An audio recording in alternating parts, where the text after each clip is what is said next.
Engineering मत करो, बकास चीज़ है एकदम। अरे बहुत कामें करवाता है टीसीएस वाला। 2 टेस्ट में बेहतर कीजिएगा, कुछ गिफ्ट दिया जाएगा। और जब चिल्ड्रंस डे आएगा तो आपको एक स्मार्टफोन 25,000 का। 10th का ट्रिग्नोमेट्री मजबूत कीजिए, इसमें कहीं फंसना नहीं चाहिए। इसका हमेशा फंस रहे हैं, इसका मतलब है कि ये विगत दिनों में किया गया पाप है। नहीं तो क्या लगेगा, मास्टर को तो रटा हुआ है, मास्टर रट के आता है, उगल देता है। एक बार बता रहे थे ना, 2018 के बैच का एक बच्चा था, उसको बोले नहीं, उसको उल्टा करके ऐसे उल्टा कर दीजिएगा तो कट जाएगा, तो ऐसे करके देख रहा है। हम बोले अरे इसको उल्टा करता है, अपने आप को नहीं। पहले कुछ लेके करते हैं, तुम बिना गांजा फूके कर रहे हो। आगे बढ़ा जाए। एक क्वेश्चन करिए, तो लिखिए क्वेश्चन। एक क्वेश्चन लिखिए। अ पर्सन, लिखिए question. A person moves for 3 meter distance. A person moves for 3 meter distance in east direction. In distance 3 meter, ध्यान सुनो, distance 3 meter in east direction. लिखिए जल्दी, fast. After it, he takes 90 degree turn to the left. He takes 90 degree turn to the left. To the left and travel left and 4 meter distance. Find the displacement of the person. Find the displacement of the person.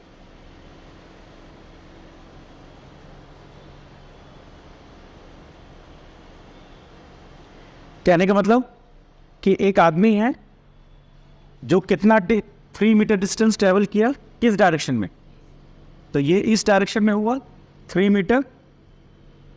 ठीक है, यदि vector wise इसको लिखेंगे तो मान लेते हैं कि ये वेक्टर ए है, तो वेक्टर ए क्या लिखाएगा, 3 मीटर ईस्ट लिखाएगा। लिख सकते हैं ऐसे। तो लैंग्वेज से पकड़ लिया हम वेक्टर की बात कर रहे हो, लेकिन लिखा डिस्टेंस है, तो ये डिस्टेंस हो गया और डायरेक्शन है, इसीलिए वेक्टर हुआ। अब यहाँ से 90 डिग्री लेफ्ट टर्न लेता है, तो 90 डिग्री लेफ्ट टर्न लेगा इस डायरेक्शन में। इधर ही बैठ जाना, इधर ही बैठना, उधर तार लगा हुआ है, इधर बैठो। 90 डिग्री लेफ्ट। अब उसके बाद ऊपर में ये 4 मीटर हाइट जाएगा, ये 4 मीटर होगा। ठीक है, 4 मीटर हाइट, तो 3 मीटर 4 मीटर। अब आपको क्या निकालना है, तो डिस्प्लेसमेंट ये होगा, तो ये डिस्प्लेसमेंट होगा। ये जो ब्लू वेक्टर है इसका मैग्नीट्यूड कितना होगा, बोलिए। 4 स्क्वायर प्लस, निकाल के बताइए।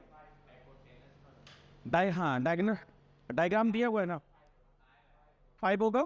इंजीनियरिंग मत करो, बकास चीज़ है एकदम।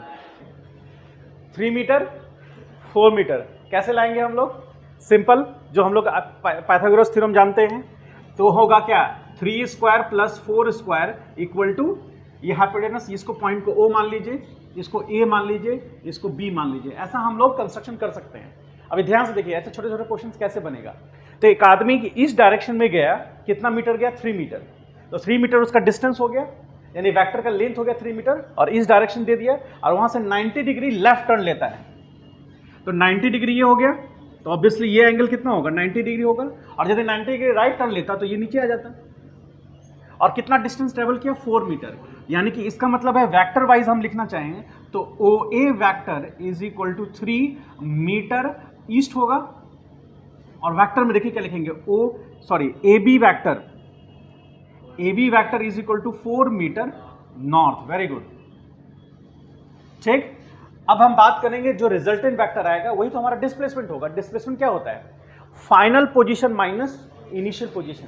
तो फाइनल माइनस इनिशियल करने पे जो लेंथ आ रहा है, यही लेंथ हमारा डिस्प्लेसमेंट कहलाएगा। और हम जानते हैं कि राइट एंगल बना है तो पाइथागोरस थ्योरम से निकाल सकते हैं हम। तो ये कितना हो गया, यहाँ पर इसको मान लेंगे OB स्क्वायर, तो यहाँ आ जाएगा OB square is equal to 9 + 16, तो OB बराबर कितना हो गया, रूट अंडर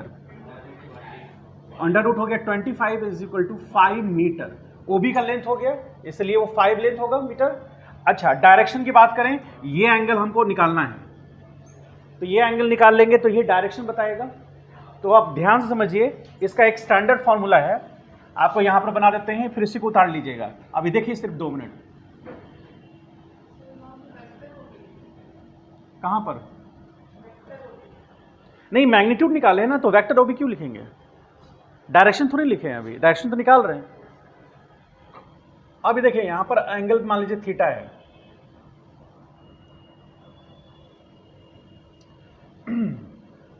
तो ये होगा, जैसे हम बात करें यहाँ पर 53 डिग्री होगा क्या, यहाँ पर 4 होगा, यहाँ 3 होगा, यहाँ 5 होगा।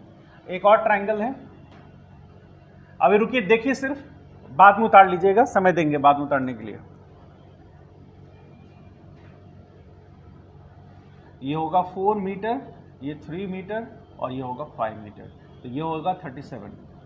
इसको हम लोग ऐसे पढ़ते हैं कि मगरमच्छ का बड़ा मुंह है ये, उसमें छोटा मुंह है।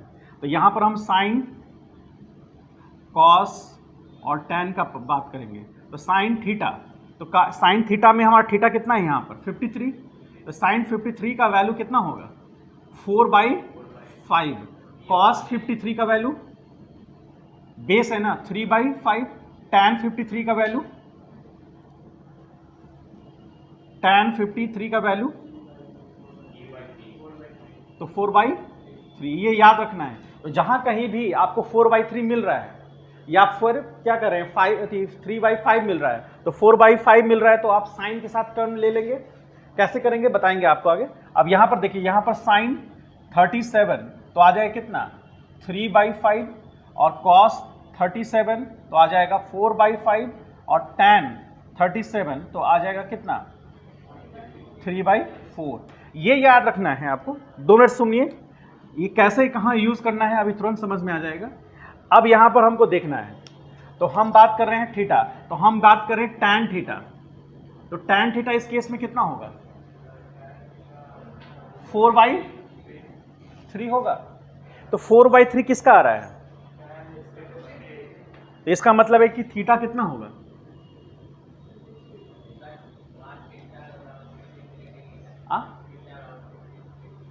क्या थीटा वेरो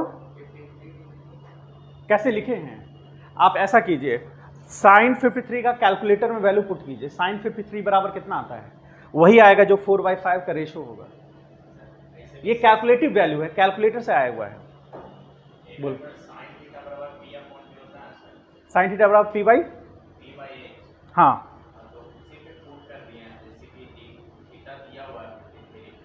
हाँ, लेकिन उसका कहना है कि वहाँ पर थीटा 53 डिग्री ही क्यों होगा, उसका ये कहना है। तो ये हाँ, ये कैलकुलेटिव वैल्यू है। जैसे tan 45 कितना होता है, क्यों होता है,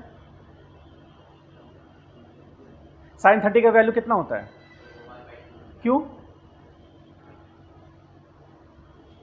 अरे उसका प्रूफ वैल्यू है, मैथमेटिक्स में बताएंगे सर। उसी तरह sin 53 का वैल्यू, आप sin 53 वैल्यू पुट कीजिएगा कैलकुलेटर में, जो साइंटिफिक कैलकुलेटर है उसमें पुट कीजिएगा, तो उसका जो वैल्यू आएगा वो 4/5 करने से भी उतना ही आएगा। जैसे cos 53 का वैल्यू जो भी आएगा वो 3/5 करने से वही वैल्यू आएगा।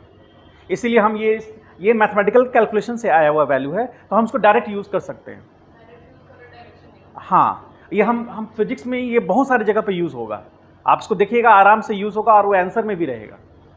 ठीक है, बस आपको याद रखना है, जब एंगल बड़ा होगा तो परपेंडिकुलर बड़ा होगा, बेस छोटा होगा, लेकिन जब एंगल छोटा हो जाएगा तो परपेंडिकुलर छोटा हो जाएगा, base.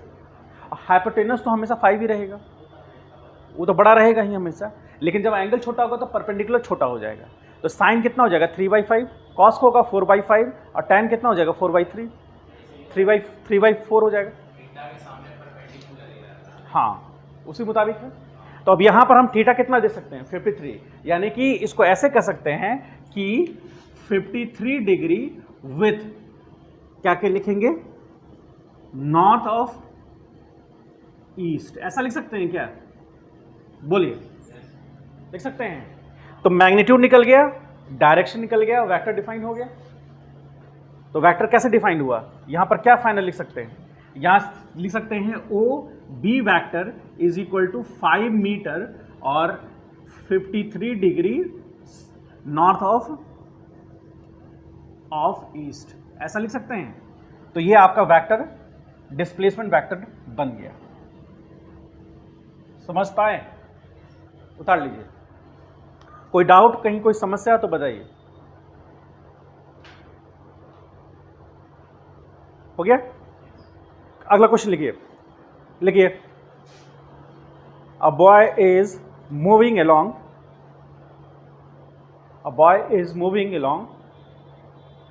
East direction with speed. A boy is moving along east direction with a speed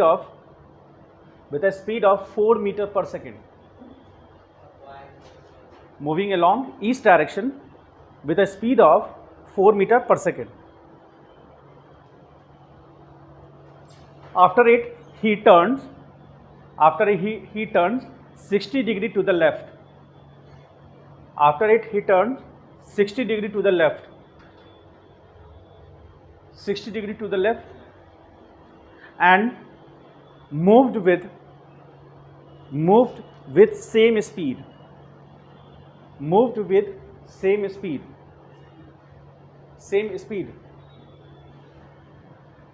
Find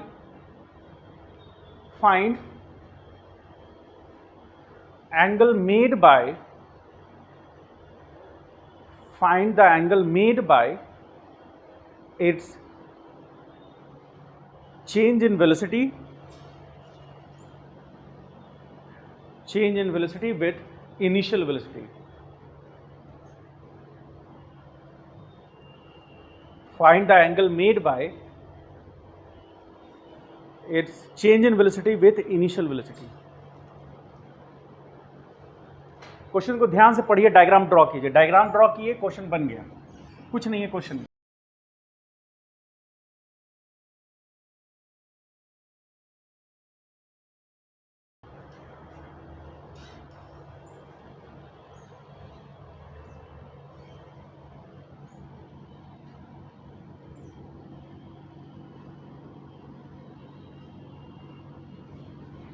ये पॉइंट को ओ कह रहे हैं, इस पॉइंट को ए कह रहे हैं, तो ओ ए का लेंथ कितना होगा? 4 मीटर पर सेकेंड।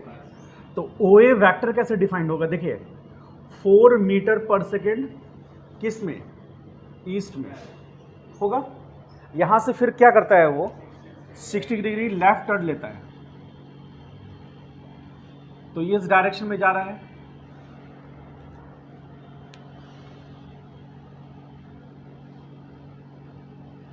और फिर इधर भी इस पॉइंट को बी कहेंगे, तो ए बी कितना है? 4 मीटर पर सेकेंड। और ये एंगल कितना है? 60 डिग्री है। ठीक है। अब क्या कह रहा है? इसको थोड़ा और लंबा बनाना पड़ेगा।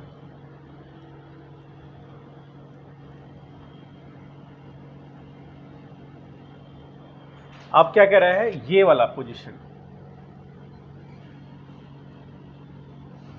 ये होगा OB। अब ध्यान समझिए, OA जो है वो इनिशियल वेलोसिटी है ये, और OB जो है ये फाइनल वेलोसिटी है उसका। और ये क्या रिप्रेजेंट कर रहा है? Delta V, that is V minus U, ठीक है, mod that is change in velocity का मॉड। कहानी समझ में आया? ठीक है। यानी कि OA जो OB जो होगा वो कहेंगे 4 मीटर पर सेकेंड, कितना? 60 डिग्री नॉर्थ ऑफ ईस्ट, ऐसा लिख सकते हैं क्या? ठीक है। अब बचा क्या? OB vector. तो OB vector is equal to उसका मॉड क्या होगा? चेंज इन डेल्टा V, इसी को बोलते हैं चेंज इन वेलोसिटी। तो चेंज इन वेलोसिटी का मॉड। अब ये जो है ये इनिशियल वेलोसिटी के साथ जितना एंगल बनाएगा, ये थीटा हमको निकालना है। मतलब we have to find we have to find क्या, we have to find theta is equal to what, theta निकालना है हमको। और थीटा निकालने का कैसे तरीका है, सिंपल, बहुत सिंपल तरीका है।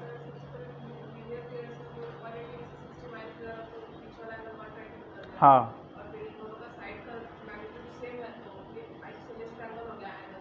हाँ, तो कितना होगा,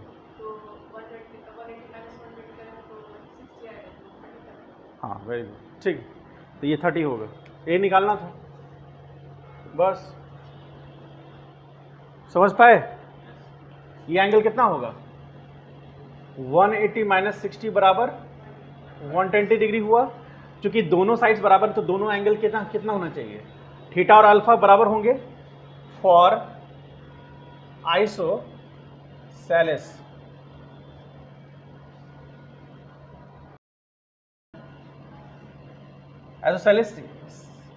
एसोसेलेस ट्राइंगल, तो उसके उस ट्राइंगल के अंदर में क्या होगा कि 120 plus alpha plus theta is equal to क्या होगा, 180 होगा। एंड चूंकि अल्फा इज इक्वल टू क्या होगा, थीटा, तो हम दोनों की जगह पर यूज कर सकते हैं। तो 120 plus 2 theta is equal to 180, तो 2 थीटा इज इक्वल टू 60, तो theta is equal to 30 degree बराबर अल्फा। क्या हुआ, उधर मास्टर इधर है, पढ़ उधर रही हो।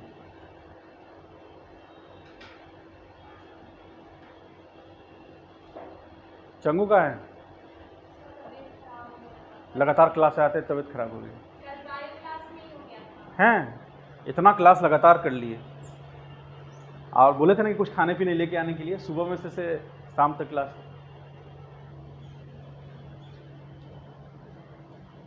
संदीप भैया भी वाटर पार्क जाते थे, संदीप भैया जानते हैं ना आप लोग, संदीप भैया को नहीं थे जो 4 साल के लिए बीटेक, 4 साल का बीटेक 10 साल कर दिए थे हैं, सबसे बोलते चल रहे थे गांव घर में इंजीनियरिंग मत करो, बकवास चीज़ है एकदम, तो बकवास चीज़ है। आप ये भैया, अरे कुछ नहीं, अरे बहुत कामें करवाता है टीसीएस वाला, ये सब बहुत काम करवाता है। चाहिए नौकरी उनको, संदीप भैया को कैसा नौकरी चाहिए, ऑफिस में जाएं, वहाँ कोल्ड ड्रिंक मिले, फिर ब्रेकफास्ट नाश्ता, फिर शाम का चाय कॉफ़ी मिले, और बोले कि सर आज हो गया, आज का सैलरी लीजिए 10,000 रुपया, एक दिन का सैलरी 10,000 रुपया हो। संदीप भैया को ऐसा जॉब पसंद है, इसलिए संदीप भैया क्या करते, क्या गांव घर में क्या कर रहे हैं, चिंटू को क्या कर रहे हैं ये इंजीनियरिंग में बड़ी खटना पड़ता है जी, बहुत मेहनत है इसमें।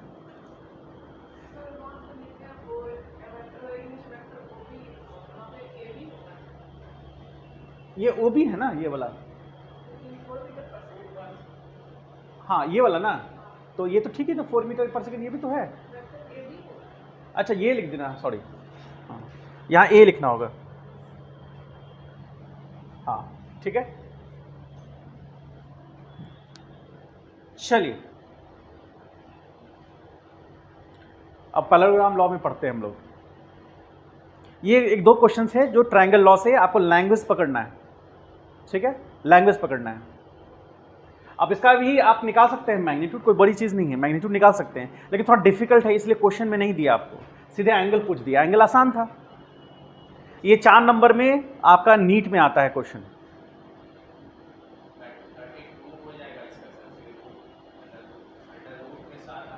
क्या 32, लेकिन ये राइट एंगल ट्रायंगल नहीं है ना, कैसे कर दोगे? उसके लिए फिर वो वाला फॉर्मूला याद करना पड़ेगा, एस बराबर रूट अंडर एस इंटू ए, एस माइनस ए, हाँ उससे निकाल सकते हैं आप। क्यों? दो साइड्स मालूम हैं, तीनों का एंगल मालूम है, तो आप निकाल सकते हैं उससे। लेकिन आप देखिए, अभी एग्जामिनर आपसे ये क्वेश्चन पूछे, क्या टेस्ट कर रहा था एग्जामिनर आपसे? वो ट्रायंगल का सारा साइड्स निकालने आता है कि वो नहीं इंटरेस्टेड है वो पूछने में, वो तो 9th-10th का क्वेश्चन हो गया। आपसे ये पूछना चाह रहा है कि आपको वेक्टर का अप्रोच पता है कि नहीं, और छोटा मोटा बेसिक ट्रायंगल लॉ आपको पता है कि नहीं, ट्रायंगल के बेसिक लॉ पता है कि नहीं। जिसको आइसोसेलेस ट्रायंगल का प्रॉपर्टी नहीं मालूम होगा वो थीटा नहीं निकाल सकता है। तो आइसोसेलेस ट्रायंगल का प्रॉपर्टी पूछ लिया आपसे, और वेक्टर का जो एडिशन है वो पूछ लिया आपसे, ठीक है। इस तरह से क्वेश्चन चेक करता है वो। समझे? चलिए आगे बढ़े। चलिए आइए हम लोग पैरेललोग्राम लॉ में, पैरेललोग्राम क्लियर है सबको? कल डिस्कस किए थे ना। आज हम बात करते हैं पैरेललोग्राम लॉ का।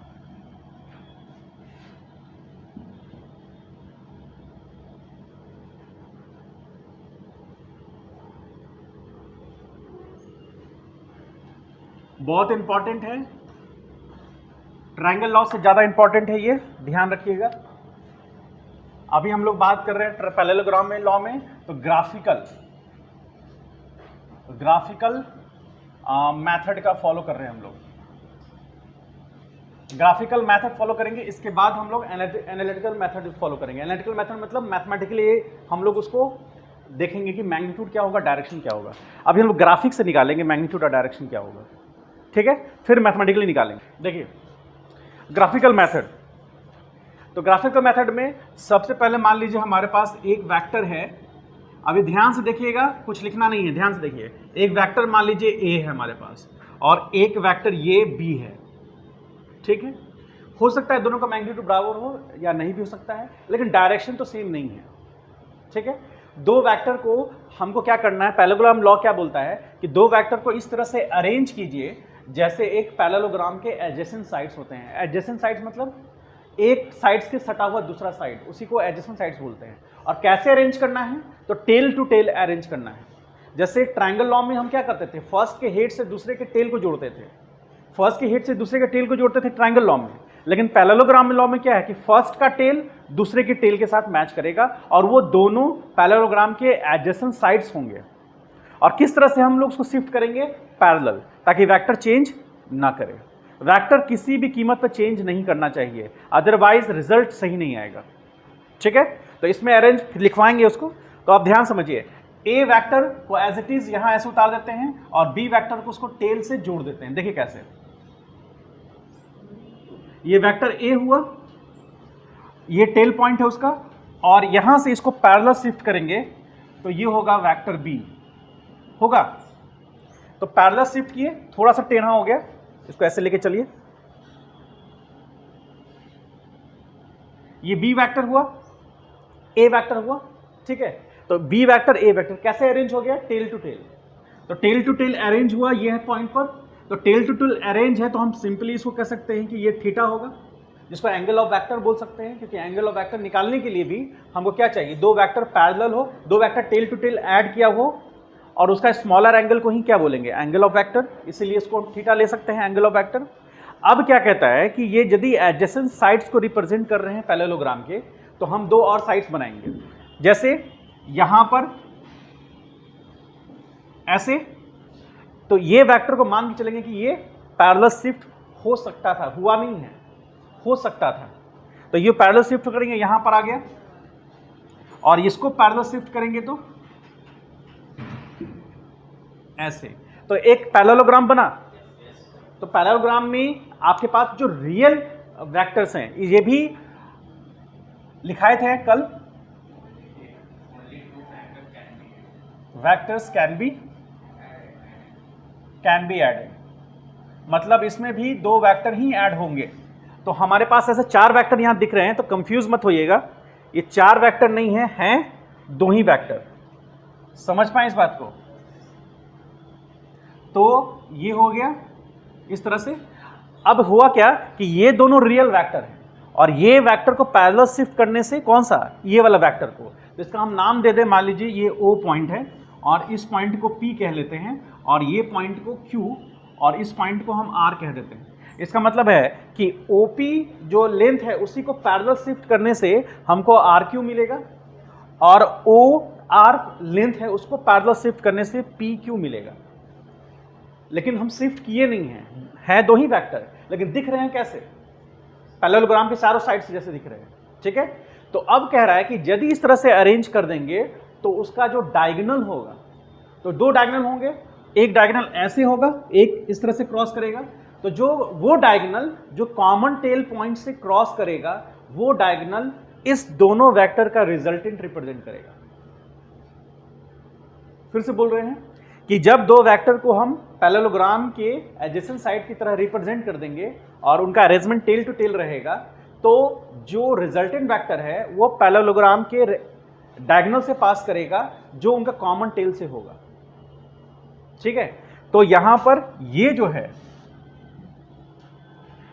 ये, तो इसको मान लेते हैं वेक्टर R, इसको मान लेते हैं S। ठीक है, ये वेक्टर R, तो वेक्टर R मिलेगा वेक्टर A प्लस वेक्टर, यानी कि resultant vector R will be achieved और will be obtained by addition of vector A and vector B, and that will be represented by the diagonal of this parallelogram passing through the common tail point, क्योंकि ये diagonal भी ले सकते हैं लेकिन ये common tell point से पास नहीं कर रहा है, तो ये तब रिप्रेजेंट होगा जब ये कॉमन टेल पॉइंट से पास करेगा।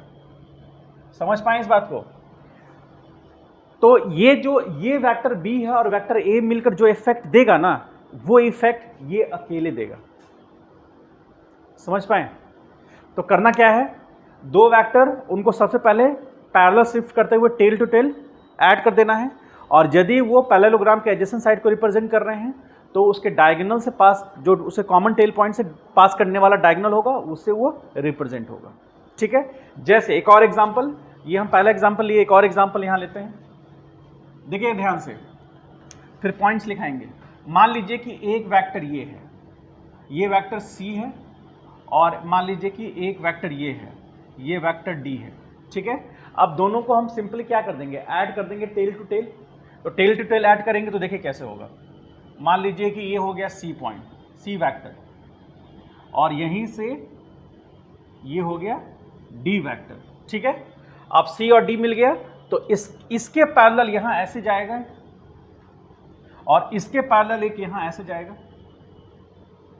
होगा। अब कॉमन टेल पॉइंट ये है, तो कॉमन टेल पॉइंट से एक डायगोनल पास करेगा, तो ये वेक्टर D है, ये वेक्टर C है, तो ये वेक्टर E है मान लीजिए, तो E बराबर वेक्टर C प्लस वेक्टर, यही उसका रिजल्टेंट रिप्रेजेंट करेगा। और जो लेंथ होगा, ये जो लेंथ होगा वो इस वेक्टर का मैग्नीट्यूड होगा। जैसे यहां पर OQ लिखेंगे, OQ is equal to mod of R vector, जैसे OP is equal to mod of vector A, और जैसे क्या कर रहे थे, OS mod of vector B। उसी तरह OQ क्या रिप्रेजेंट करेगा, रिजल्टेंट वेक्टर का मैग्नीट्यूड रिप्रेजेंट करेगा, मतलब is equal to mod of vector A plus vector B। जैसे यहां लिखा हुआ है ना, R is equal to vector A plus vector B, दोनों साइड मॉड लगाएंगे तो R का मॉड यहां हुआ, is equal to mod of A plus mod of B। चूंकि इक्वल के इधर मैग्नीट्यूड आ गया ना, ये इक्वेशन में वेक्टर है, समझिएगा। वेक्टर A को वेक्टर B से ऐड करेंगे तो जो रिजल्ट निकलेगा वो भी क्या निकलेगा, वेक्टर, तो वेक्टर R है। अब दोनों साइड में हम मैग्नीट्यूड ले रहे हैं, तो इस साइड में ये मैग्नीट्यूड हो गया, तो इक्वल के इधर भी तो मैग्नीट्यूड होना चाहिए, इसीलिए इक्वल के इधर ये दोनों का एडिशन का मैग्नीट्यूड हो गया, इसीलिए हम इसको यहां ऐसे लिख पाए। समझ पाए? उतार लीजिए, ये लिख लीजिए, सिर्फ यहां तक लिख लीजिए, ये डायग्राम मत बनाइए, हम कुछ स्टेटमेंट लिखाएंगे फिर इसको उतार लीजिएगा। यहां तक सिर्फ लिखिए, यहां तक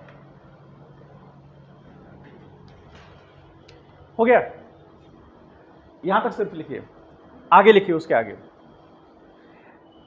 दिस लॉ सजेस्ट दैट, लिखिए, this law suggest that when two vectors are arranged in such a way, when two vectors are arranged in such a way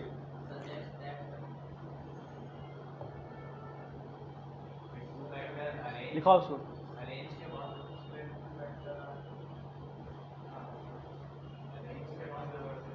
such a way that, लिखिए, they are arranged in tail to tail, लिखिए, they are arranged in tail to tail format, tail to tail form it and if these two vectors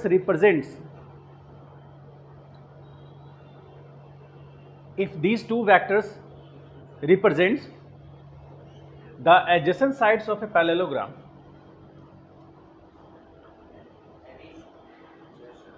adjacent sides of a parallelogram,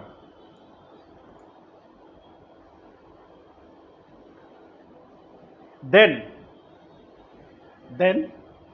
its resultant will be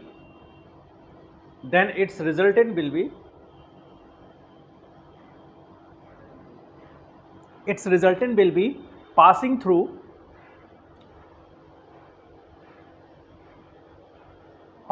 the diagonal of the parallelogram, diagonal,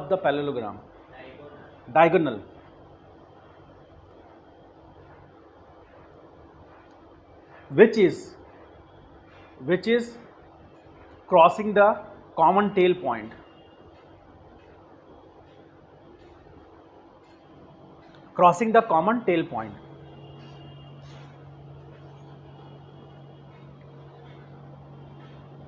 समझ पाए? Common tell point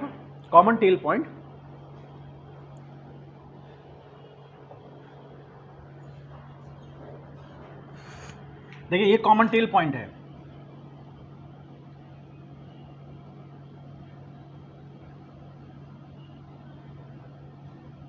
ठीक है। Common tell point इसी को कहते हैं। क्यों? क्योंकि दोनों का टेल पॉइंट मैच कर रहा है वहां, कॉमन टेल पॉइंट, और यही डायगोनल रिप्रेजेंट करेगा। एक ऐसा डायगोनल होगा वो रिप्रेजेंट नहीं करेगा, क्योंकि कॉमन टेल पॉइंट से पास करना है। लिखा दिए हैं, अब इसको उतार लीजिए दोनों।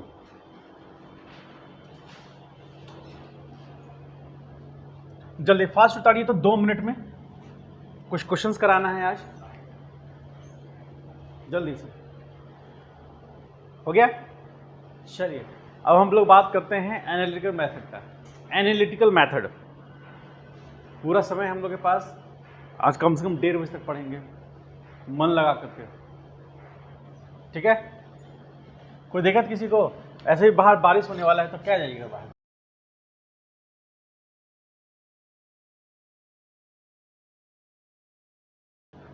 आइए अब हम लोग बात करते हैं थोड़ा इंपॉर्टेंट पॉइंट, जिसको हम लोग बोलते हैं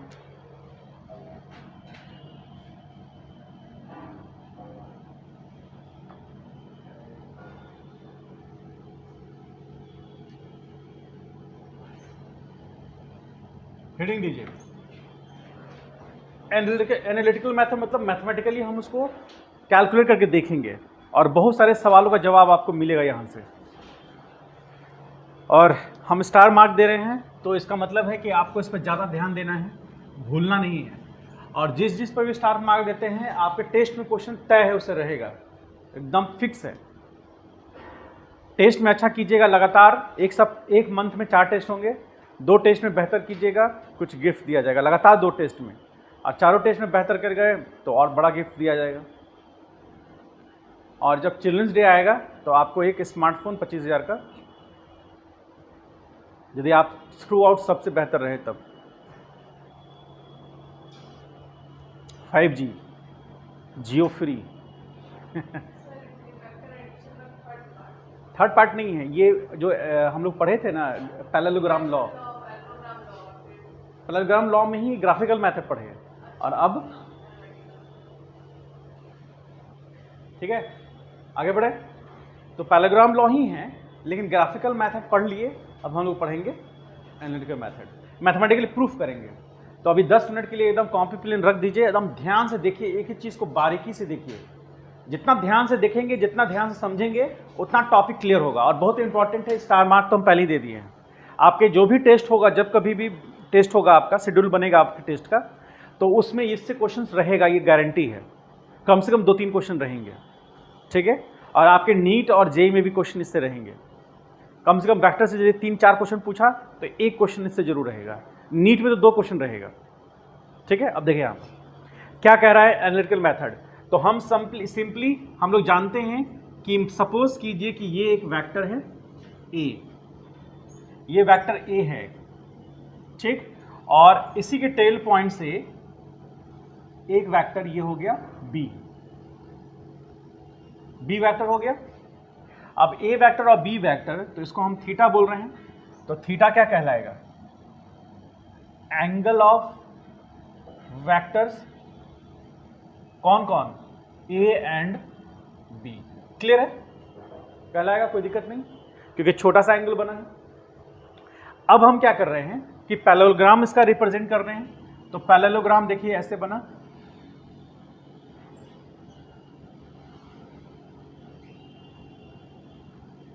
ऐसे पैरेललोग्राम बना, ठीक है, सही बना है। थोड़ा सा और ये झुकेगा,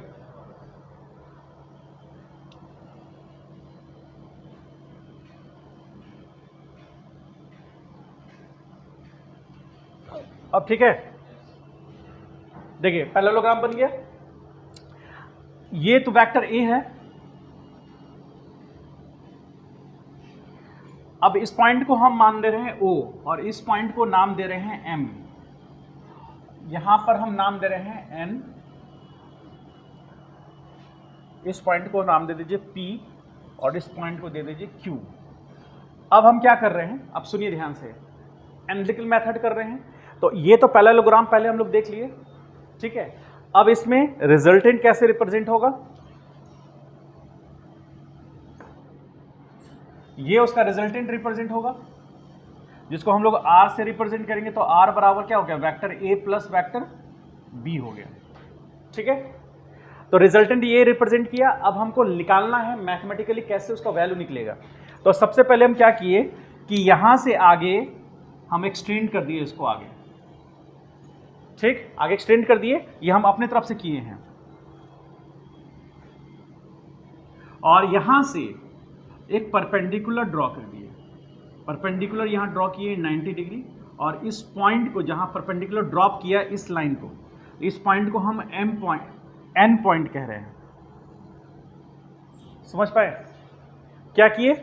ओ ए वेक्टर जो है ओ एम वेक्टर, ठीक है, जैसे ओ एम वेक्टर जो है यानी ए वेक्टर को आगे एक्सटेंड किए और यहां पी पॉइंट से एक लाइन को ड्रॉ कर दिए, ठीक है। आप लोग में से बताइए, आप लोग में से जो बता सकते हैं बताइए, ये जो एंगल होगा ये एंगल कितना होगा?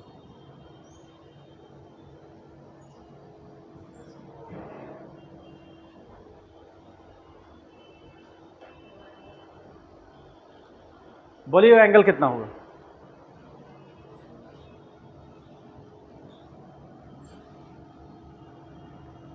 बताइए।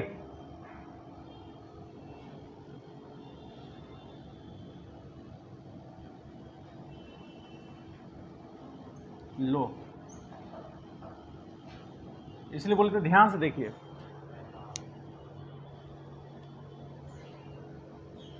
बोलो।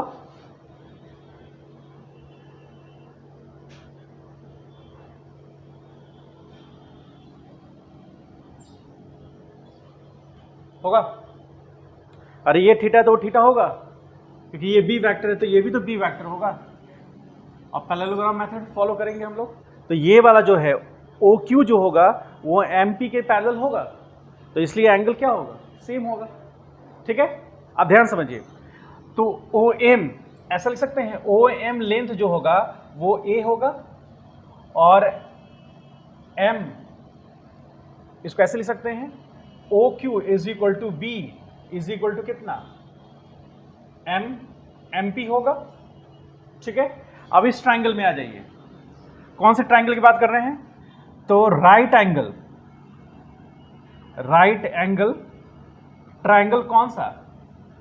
एम एन पी में, ठीक है। ध्यान से देखिए यहां पर, तो राइट एंगल ट्राइंगल में हम क्या देख रहे हैं? इस ट्राइंगल में तो हम क्या लिख सकते हैं? ये लेंगे, यानी कि हम साइन थीटा लिखते हैं, तो sine theta is equal to क्या हो जाएगा? परपेंडिकुलर यानी कि पी एन बाई हाइपोटेनस यानी बी, तो पी एन बराबर क्या हो गया? पी एन बराबर हो जाएगा बी साइन थीटा होगा। Equation number 1। उसके बाद यदि हम बात करें कॉस थीटा, तो कॉस थीटा यानी बेस यानी mn, और यहां बाई क्या होगा b, तो mn बराबर क्या हो गया b कॉस थीटा हुआ। इसको इक्वेशन नंबर 2 कह रहे हैं। क्लियर? अब सुनिए आगे। अब हम बात कर रहे हैं किस में, इन राइट एंगल ट्रायंगल, कौन सा, ONP में। ठीक है, ONP में बात कर रहे हैं। तो यहां देखिए क्या होगा, ONP है बड़ा सा, तो इसमें लिख सकते हैं OP square is equal to ON का स्क्वायर प्लस NP का स्क्वायर, ऐसा लिख सकते हैं, लिख सकते हैं। और OP इज nothing but the magnitude of resultant vector, magnitude of resultant vector R, resultant vector R का मैग्नीट्यूड है OP। तो यहां लिखेंगे, देखिए OP इज इक्वल टू, या OP स्क्वायर करने दीजिए अभी, OP square equal to ON, तो ON को हम क्या लिख सकते हैं, OM प्लस MN का होल स्क्वायर लिख सकते हैं, और प्लस NP, तो NP कितना है, NP या PN कितना आ गया, V साइन थीटा को होल स्क्वायर आया। तो OP का होल स्क्वायर बराबर A प्लस B, OM कितना होगा, OM कितना है A, और MN कितना है, तो यहां होगा B कॉस थीटा का whole square plus B square sine square theta. अब आइए OP square is equal to A plus B, तो यानी कि A square plus B square cos square theta plus 2AB cos theta plus B square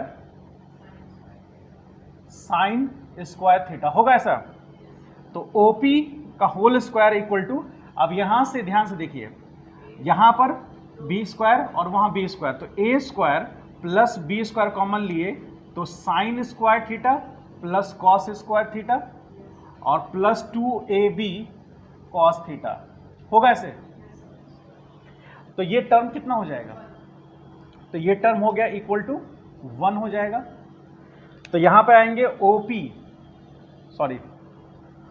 OP का whole square बराबर A square plus B square plus 2AB cos theta. तो इसकी जगह पर हम लिख सकते हैं R square equal to A square plus B square plus 2AB cos theta, ऐसे लिख सकते हैं। इसका मतलब R is equal to root under A square plus B square plus 2AB cos theta, ऐसा लिख सकते हैं। तो यहां पर हमको एक चीज बताइए कि R क्या रिप्रेजेंट कर रहा है, R क्या रिप्रेजेंट कर रहा है, ये R क्या रिप्रेजेंट कर रहा है, हाँ, मैग्नीट्यूड ऑफ रिजल्टेंट वेक्टर लिखा होता है, मैग्नीट्यूड ऑफ रिजल्टेंट वेक्टर। ए क्या रिप्रेजेंट कर रहा है, OM है क्या वेक्टर ए का मैग्नीट्यूड, अरे देखो ना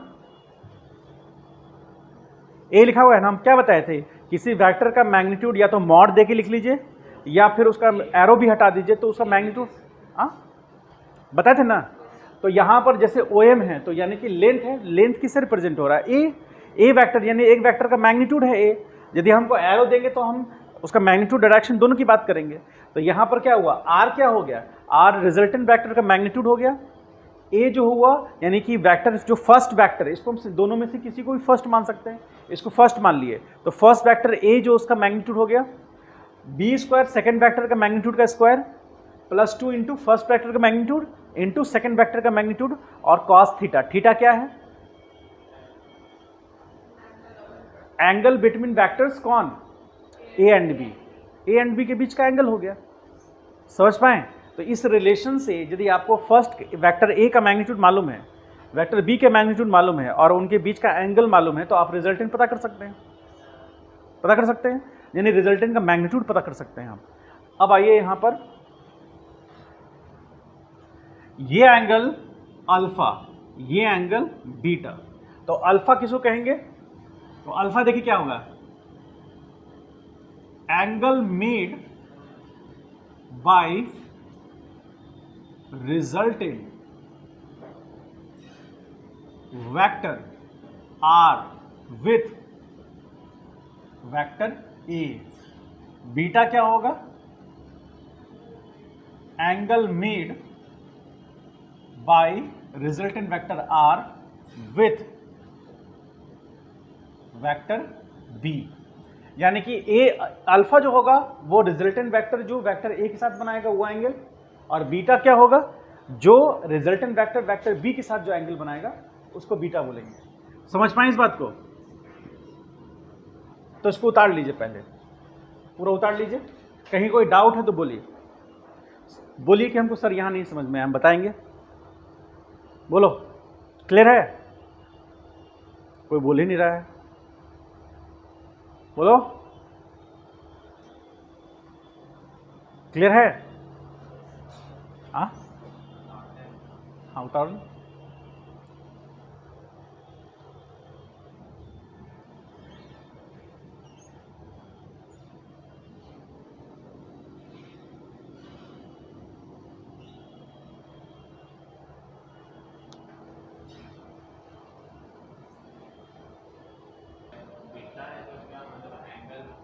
पढ़ो, angle made by resultant vector R, magnitude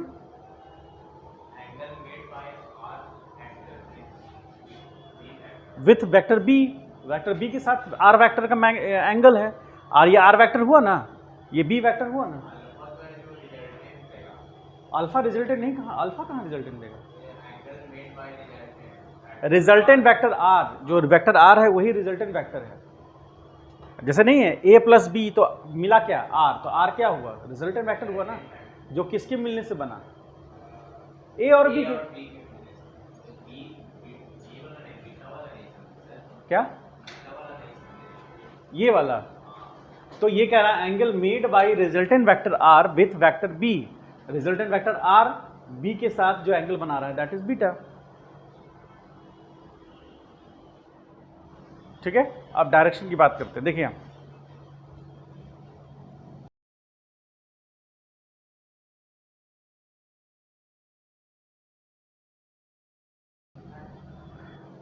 देखिए, अब हमको अल्फा निकालना है। अल्फा निकालने से काम हमारा हो जाएगा, तो हम बात करते हैं टैन अल्फा। तो टैन अल्फा बराबर, ध्यान से देखिए कौन से ट्राइंगल में देख रहे हैं हम लोग देख रहे हैं ट्राइंगल ओ एन पी में। इस ट्राइंगल में यदि हम देखेंगे तो टैन अल्फा बराबर क्या होगा? परपेंडिकुलर बाई बेस होगा ना। परपेंडिकुलर कितना? पी एन, और बेस कितना होगा? O N. तो पी एन कितना है? पी एन कितना है? बी साइन अपॉन, ये बी साइन थीटा है ना, ये लेंथ जो है बी साइन थीटा हो गया, और ये लेंथ जो है ये length B cos theta. So perpendicular base तो बी साइन थीटा, और ये कितना हो जाएगा? A plus B cos theta. तो टैन अल्फा फाइनली कितना आया? B sine theta upon A plus B cos theta. ये आपको टैन अल्फा। तो यहां से यदि हम अल्फा की बात करेंगे तो अल्फा की बात हम सिंपली लिख सकते हैं, alpha is equal to tan inverse B sine theta upon A plus B cos theta. ये आ गया टैन अल्फा। तो अल्फा का वैल्यू यहां से निकाल सकते हैं। अब हम बात करेंगे टैन बीटा का। टैन बीटा, तो टैन बीटा के ध्यान से देखिए, इसमें क्या लिख सकते हैं? टैन बीटा हमको ये पता है। टैन बीटा निकालने से पहले हम ये कर लेते हैं कि alpha plus beta is equal to theta लिख सकते हैं क्या? ध्यान से देखिएगा, तो बीटा इज इक्वल टू लिख सकते हैं थीटा माइनस अल्फा। अब दोनों तरफ tan यूज करें तो tan beta is equal to हो जाएगा tan थीटा माइनस अल्फा। तो tan beta is equal to tan a minus B का formula tan theta minus tan alpha upon 1 plus cos या 1 plus tan theta into tan alpha. होता है ये, पढ़े हैं? हाँ, तो tan थीटा कैसे आ जाएगा? tan थीटा बराबर क्या होगा बताइए? tan थीटा बराबर sine theta by cos theta minus tan alpha B sine theta upon a plus B cos theta division में 1 plus sine theta by cos theta और इनटू हो जाएगा b sine theta upon a plus B cos theta होगा। अब इसको multiply कर देना है तो tan beta is equal to, ध्यान से देखिए, ये टर्म इसके साथ मल्टीप्लाई होगा तो a sine theta plus b sine theta into cos theta होगा। तो ये आ गया इसके साथ। अब ये इसके साथ मल्टीप्लाई होगा तो minus b sine theta into cos theta और नीचे में डिवीजन में ये मल्टीप्लाई हो जाएगा तो a कॉस थीटा प्लस ये आ जाएगा कितना b कॉस स्क्वायर थीटा होगा। डिवीजन में आइए, देखिए यहाँ पर अभी लिखिएगा नहीं, ध्यान से देखिए, बेसिक मैथमेटिक्स में हम लोग मल्टीप्लाई कर रहे हैं। अब ये पूरा का पूरा टर्म यहाँ मल्टीप्लाई होगा तो यहाँ क्या आ जाएगा, इसके मल्टीप्लिकेशन में आ जाएगा तो यहाँ लिखेंगे a कॉस थीटा, इसके साथ मल्टीप्लाई करके लिखेंगे और प्लस ये आ जाएगा कितना b कॉस स्क्वायर थीटा आ गया और प्लस सिंपल ये क्या हो जाएगा b sign square theta division में। अब इसका डिवीजन क्या होगा, इसका सिंपल डिवीजन तो मल्टीप्लिकेशन के साथ आ गया तो होगा a कॉस थीटा प्लस क्या हो जाएगा b कॉस स्क्वायर थीटा।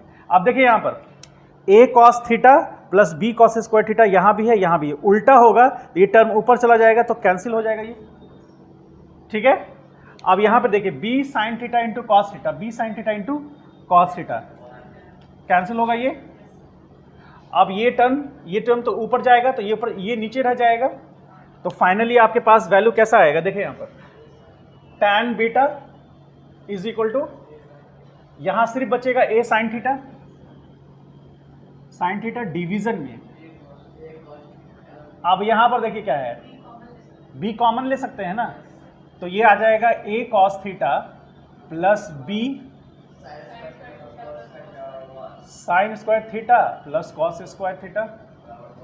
तो tan बीटा फाइनली कितना आ गया a sign theta by b plus a cos. आप दोनों में डिफरेंस नजर आ रहा है, इसमें क्या डिफरेंस है, जहां जहां a था वहां b हो गया और जहां जहां b था वहां समझ पाए? क्लियर है? ओवरऑल क्लियर नहीं है इसलिए कि 9/10 हिला हुआ है, 9/10 ऊपर से उड़ा हुआ है, कुछ नहीं किए, 9/10 वाला काम किए हैं। आता है ना, तुम कहाँ छाप रहा है, किससे छाप रहा है तुम? ओ अभी तो पीछे में अटके हुए हो, छाप लीजिए। 10th का ट्रिग्नोमेट्री मजबूत कीजिए, इसमें कहीं फंसना नहीं चाहिए। इसका में फंस रहे हैं इसका मतलब है कि ये विगत दिनों में किया गया पाप है जो अब आपके सामने आ रहा है। तो हम अब बता दिए हैं, जैसे फार्मूला यूज नहीं था तो हम बता दिए ना, अब कैलकुलेशन तो समझ में आ रहा है बस। तो विगत दिनों में जो किए गए पाप हैं उसको पुण्य में बदलिए, और नहीं तो क्या लगेगा, मास्टर को तो रटा हुआ है, मास्टर रट के आता है उगल देता है इसका क्या है, उसको कुछ आपस में बातचीत क्या होता है, अरे जानते हो वो आता है रट के उगल देता है। थोड़ा सा घुमा के क्वेश्चन पूछो ना, फंस जाएगा।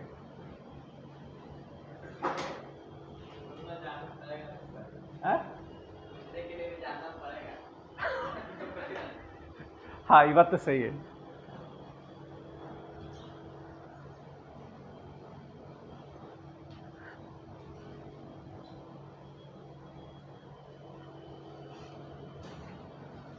एक बार बता रहे थे ना, 2018 के बैच का एक बच्चा था, उसको बोले नहीं, उसको उल्टा करके ऐसे उल्टा कर दीजिएगा तो कट जाएगा, तो ऐसे करके देख रहा है।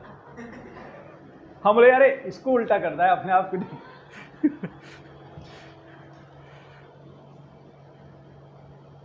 इसका मैग्नीट्यूड भी निकल गया, डायरेक्शन भी निकल गया। ये 3 इक्वेशन को एकदम रट जाइएगा। पहला इक्वेशन लिख दिए थे, दूसरा ये है और तीसरा ये है। 2 डायरेक्शन हो गए और एक आपका मैग्नीट्यूड का फॉर्मूला हो गया।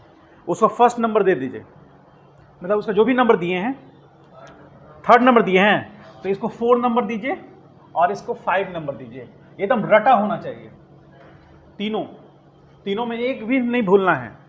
इसको स्टार मार्क दे दिए हैं, आगे इस पर क्वेश्चंस आए हुए हैं, इसलिए एकदम रटा होना चाहिए। हम जब कभी भी होगा पूछ लेंगे बीच में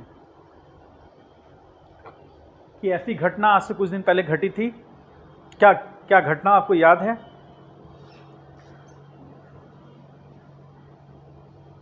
चलिए एक क्वेश्चन करिए, उसके बाद छोड़ देते हैं आप लोगों को। क्वेश्चन लिखिए।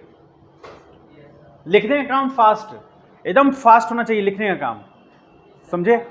लिखने के दौरान में हैंडराइटिंग बन रहा है तो ठीक, और नहीं बन रहा है तो भी देखिए, आपका नोट्स आप ही को सिर्फ समझ में आना चाहिए, दूसरा को आए ना आए क्या फर्क पड़ता है, ठीक है? तो इसलिए आप अपना नोट्स अपने मुताबिक लिखिए। तेज लिखने में हैंडराइटिंग बन रहा है तो ठीक है, और नहीं बन रहा है तो भी ठीक है, क्योंकि हम समय अब धीरे धीरे घटाएंगे आपके लिखने का, फास्ट कराएंगे। एक ऐसा समय आ जाएगा जब आप ऐसे लिखिएगा, बस खत्म। उस समय आ जाएगा, हम समय निकलवा देंगे। 700 घंटा स्वेटर थोड़ी ना बुनेंगे हम लोग, ठीक है? आइए क्वेश्चन लिखिए, पहला प्रश्न लिखिए। पहला question, a vector of magnitude 20 Newton, a vector of magnitude 20 Newton and another vector of magnitude 10 Newton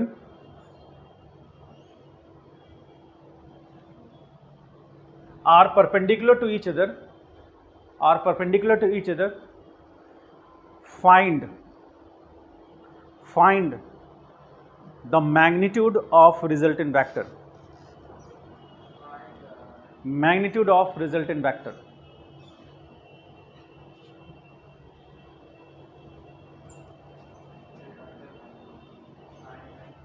बताइए। हो गया? इसको हटा दें, किसी को लिखना भी है, बचा हुआ है क्या? हो गया ना? चलिए,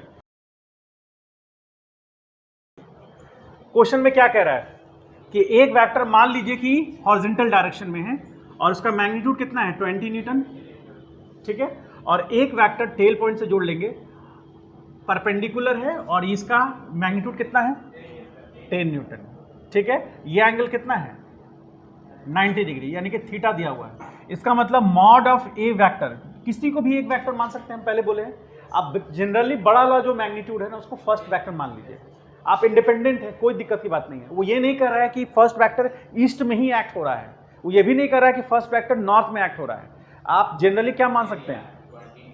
हाँ, आप किसी भी डायरेक्शन में सहूलियत मुताबिक मान सकते हैं, कोई रिस्ट्रिक्शन नहीं है, जब तक वो स्पेसिफिक ना करे कि पॉजिटिव एक्स में लग रहा है या फिर ईस्ट में लग रहा है या साउथ में लग रहा है। जब तक स्पेसिफिक ना करे, आप इंडिपेंडेंट हैं किसी भी डायरेक्शन में लेने के लिए, क्योंकि इस डायरेक्शन से इसको कोई मतलब नहीं है। देखिए आप, तो मॉड ऑफ ए 20 न्यूटन, अब मॉड ऑफ बी जो है वो है 10 न्यूटन, थीटा दिया है 90 डिग्री। हमको मालूम है R is equal to root under कितना?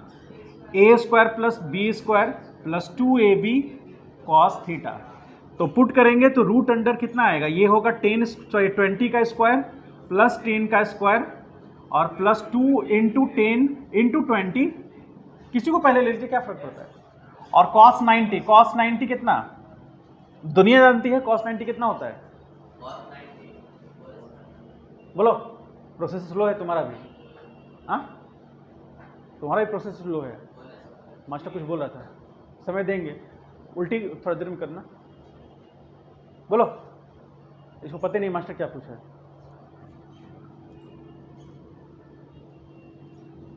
बताओ। 0, तो ये पूरा टर्म 0 हो गया। तो ये टर्म 0 हुआ तो बचा क्या? रूट अंडर ये होगा 400 होगा और प्लस 100 और प्लस 0 तो कितना हो गया रूट अंडर 500 बराबर कितना 10√5 न्यूटन, क्योंकि ये मैग्नीट्यूड न्यूटन में है तो रिजल्टेंट का मैग्नीट्यूड भी तो न्यूटन में होगा। याद है ना प्रिंसिपल ऑफ होमोजेनिटी, यदि ये न्यूटन है तो मीटर पर सेकंड मत कर दीजिएगा। हाँ तो इसलिए R इज इक्वल टू कितना आ गया 10√5 न्यूटन आ गया। ये मैग्नीट्यूड निकल गया। आपसे यही पूछ रहा था tan अल्फा मान लेते हैं तो tan alpha b sin theta अपन देखिए आंसर ध्यान से 2 minute a plus b cos theta.